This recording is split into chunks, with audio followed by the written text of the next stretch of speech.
taong 2020 ay nagdudulot ng swerte sa lahat ng mga aspeto para sa tatlong mga zodiac sign na ito.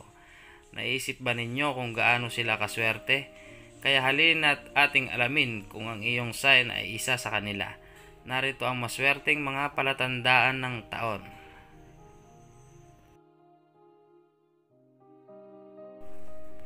Ang una nating maswerteng zodiac sign ay Leo. Meron man o walang swerte, ang Leo at palaging magiging bituin ng zodiac. Ang isang Leo ay nasa spotlight kahit nasaan sila.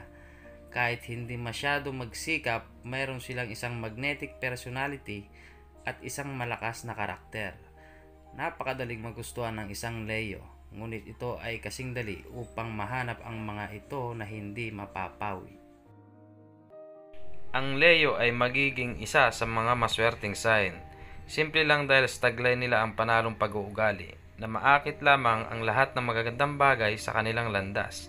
Kahit napawalang perpektong tao ang mga Leo sa tuwing nagkakamali sila, hindi sila nasuko, bagkus ay nagtsatsaga at nagsisikap sila sa lahat ng bagay na itinakda nila sa kanilang sarili. Sa 2020, mai-enjoy nila ang isang kamanghamanghang mabuting kalusugan. Magkakaroon sila ng isang serye ng mga oportunidad para sa kanilang mga karera at magiging maayos ang kanilang buhay pag-ibig. Sunod na swerteng zodiac sign ang Sagittarius. Ang Sagittarius ay isa sa mga pinakamalakas na zodiac sign. Ito ay isang tanda ng isang malaya, malalim at napakamapanlikha na paraan ng pag-iisip. Tila ba na ang Sagittarius ay walang mga hangganan sa kanilang mga hiling o sa mga nais nilang makamit. At ang ganitong paraan ng pag-iisip ay napakalaking tulong sa kanila. Dahil wala silang mga hangganan, walang bagay ang makakapigil sa kanila at hindi sila nagtatakda ng mga hadlang para sa kanilang sarili. At kapag nangangarap ka ng mataas at wala kang nakikitang mga hadlang upang maiwasang makamit ang iyong mga layunin, mas mataas ang posibilidad na mangyayari ang mga ito. Kaya ngayong taon, ang Sagittarius ay makakahanap ng balanse sa kanilang buhay at mga sagot sa ilan sa mga katanungan na higit na nagpapahirap sa kanila. Ang mga katutubong Sagittarius ay makakaharap ng maraming kapaki-pakinabang na mga oportunidad, kapwa sa kanilang karera at pagdating sa paglalakbay. At alam din natin ang lahat kung gaano karaming Sagittarius ang nagnanais na maglakbay. Virgo naman ang pangatlong maswerteng zodiac sign. Para sa Virgo, hindi katulad ng 2019, ang taong 2020 ay magiging pambihira o kamangha-mangha. Ito ay tumutukoy sa lahat ng antas at espeto ng buhay. Ang panahong ito ay magiging isa sa mga pinakamahusay na taon para sa mga katutubong Virgo dahil pupunan ito ng material at emosyonal na kagalingan. Ang mga Virgos ay magpapalakas ng mga ugnayan na mayroon sila. Ngunit gagawa rin sila ng mga bagong relasyon sa mga taong hinahanga nila at kung kanino sila kumukonekta sa isang malalim na antas. Ang kanilang romantikong relasyon kung mayroon sila ay magiging pangmatagalan at mamumulaklak. Dapat malaman ng single Virgos na magkakaroon sila ng pagkakataon na makilala ang kanilang soulmate sa taong ito. Ang lahat ng mga kagustuhan na mayroon ang Virgos para sa 2020 ay magkakatotoo na walang masyadong pagsisikap. Narito naman ang mga zodiac sign na swerte sa pag-ibig.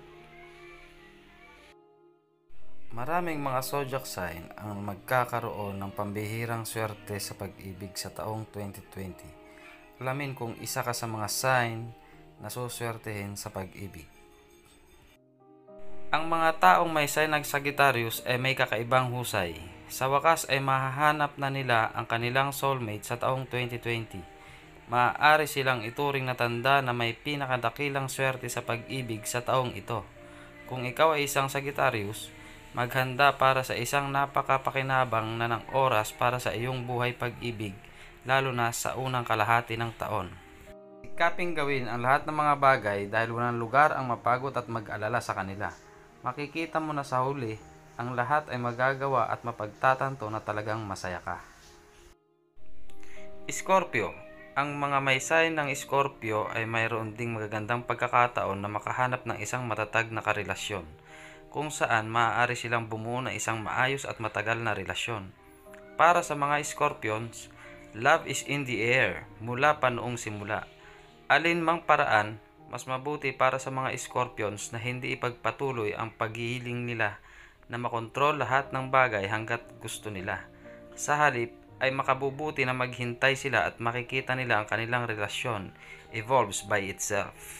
Ang mga bituin ay magkakaroon ng maraming mga hamon para sa Scorpio, ngunit maayos silang gagantimpalaan para sa kanilang trabaho at pagsisikap.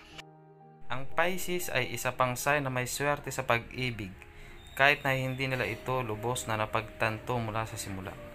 Ang taon ay nagsisimula sa isang ordinaryong walang kwentang paraan at walang anumang mahalagang mga kaganapan na may kaugnayan sa relasyon.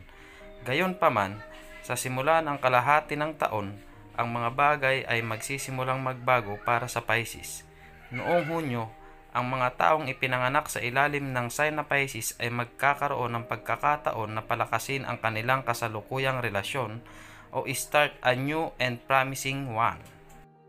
Ito ang tamang oras para sa mga katutubong Pisces na involved sa isang seryosong relasyon upang pumunta sa susunod na antas, upang ang kanilang kaugnayan sa kanilang kasuyo ay magiging maayos. At ang ating panghuling zodiac na swerte sa pag-ibig, ang Virgo. Ang 2019 ay isang kapaki-pakinabang na taon para sa Virgos, lalo na sa isang romantikong antas. Gayunpaman, ang 2020 ay magiging mas matindi. Ang mga bituin ay maraming magagandang sorpresa para sa mga katutubong Virgo tungkol sa kanilang pakikipag-ugnay sa kanilang mga partner.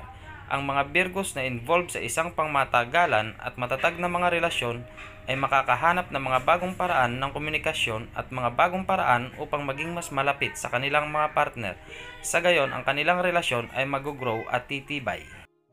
Ang mga katutubong Virgo na naghahanap para sa kanilang soulmate ay dapat maging mapagpasensya, ngunit higit na dapat silang magkaroon ng pananampalataya sa kanilang sarili at sa katotohanan na ang bagay na ito at ang pagtatagpo na ito ay magaganap ng mas maaga kaysa sa iniisip nila.